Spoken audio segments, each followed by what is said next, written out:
Hi there, everybody.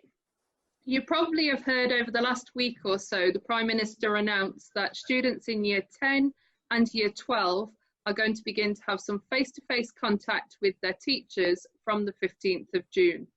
So today we're going to tell you a little bit more about the plan for that, although you will receive a parent mail detailing the exact plan for each student. This presentation, the questions and answers are relevant to Year 10 students, and separate information will be sent out to Year 12 students. We'll begin with some introductions, so I'm sure you know us all already, but for those of you that don't, my name is Mrs. Smith, and I'm the Senior Executive Principal of the Holy Spirit MAC. My name is Mrs. Thomas, and I'm the Acting Principal and also responsible for a Year 10 mentoring group. I'm Mr. Rowlett, and I'm an Assistant Principal. I'm Mr. Sherritt, and I'm an Assistant Principal. My name is Mr. Fallon. I'm one of the Assistant Principals, and I teach technology.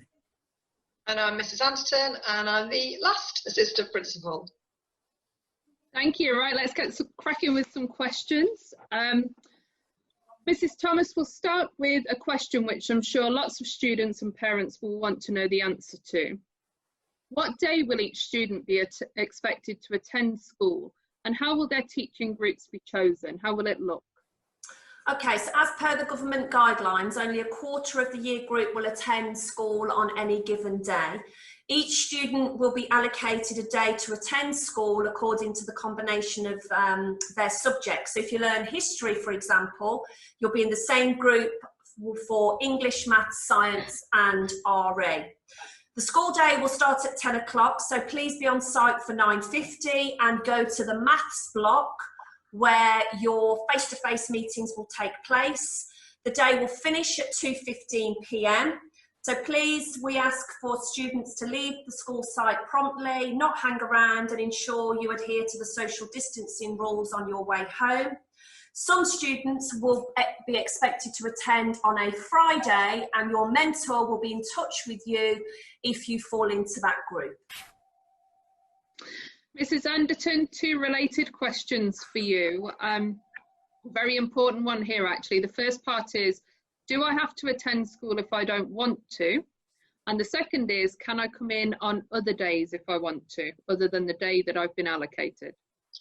Yeah, well, we'd hope that our Year 10 students are as keen and possibly even excited as we are at the opportunity of coming back to school for some sort of contact. So we would really encourage all of our students, if possible, to take the opportunity to return to school. Although, obviously, we understand that some people might be a little bit anxious about that. So please do, if you've got any concerns, get in touch and we can talk through a little bit more what might be worrying you about that. But certainly the government guidelines are clear that they would prefer all students to be back in school for some contact, and we really think it will help you to continue with your home learning and understand places where you might need to make some more efforts and spend some time on some subjects and help you with some of the subjects that you might be struggling with a little bit. So I think, I hope that people will see the real benefit in the opportunity of coming back to school.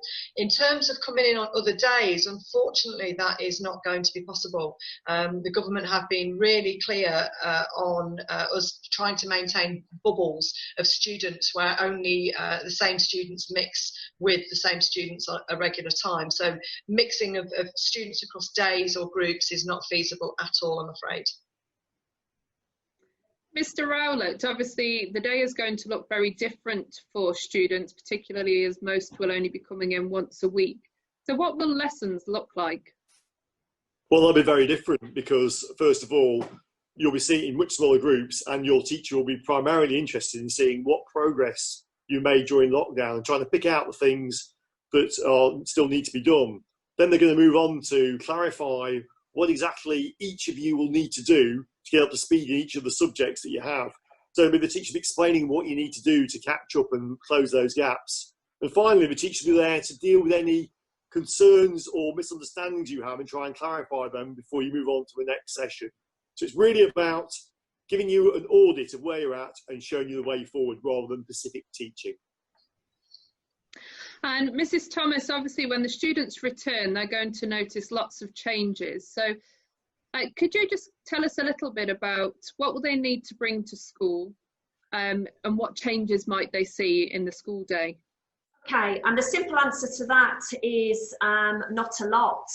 We will provide equipment, we will provide an exercise book, so please avoid bringing a school bag or your exercise books or your pencil cases, because all of this will be provided for you and it will remain in school. So you'll be given a plastic wallet which will contain a pen and a pencil and some basic equipment, along with an exercise book that you will use to make notes for all of your subjects. It will be the same exercise book that remains in school for the next time then that you attend.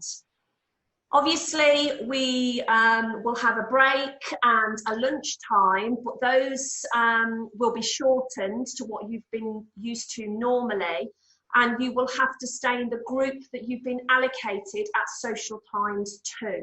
So you'll be assigned a zone on the playground that you can socialise on, bearing in mind the 2-metre ruling with social distancing. And you are required to bring a packed lunch and some snacks for break and lunchtime in a disposable bag.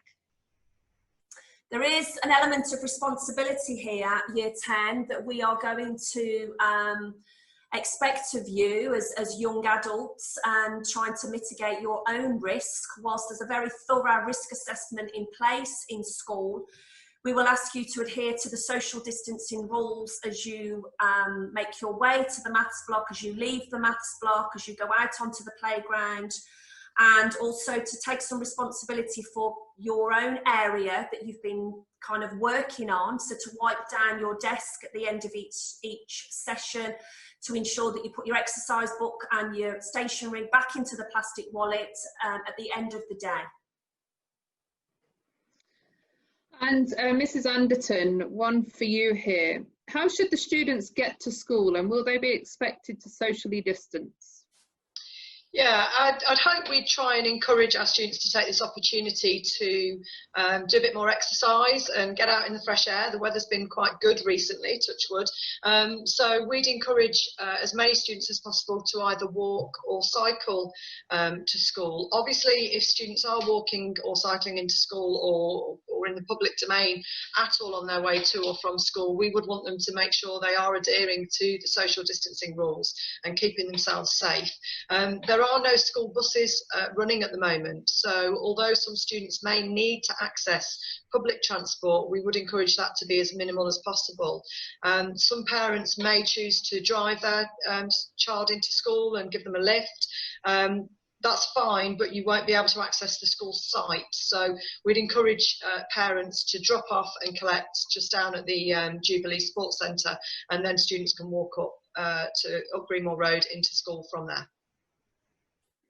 And Mr. Fallon, a question which I know lots of Year 10 students want to know the answer to. Will they have to wear uniform to school?